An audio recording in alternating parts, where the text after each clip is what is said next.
ਆਖਦਾ ਤਾਂ ਬੰਦਾ ਨਵੇਂ ਬੰਦੇ ਨੂੰ ਤੁਸੀਂ ਤਾਂ ਬਾਹਰ ਦੇ ਬੰਦੇ ਨੇ।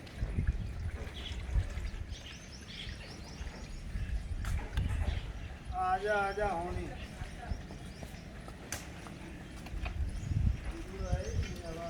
ਆ ਜਾ ਕਿਸੇ ਨੰਬਰ ਵੀਡੀਓ ਕਾਲ ਦੇ ਆ।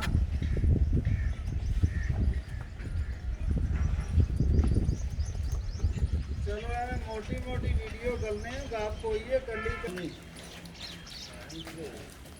नहीं माल लिया सब मांगे मंडी तू सिर्फ इथों मैनू जा आन दी देर है मैं हाँ जी सवेरे छुट्टी लेके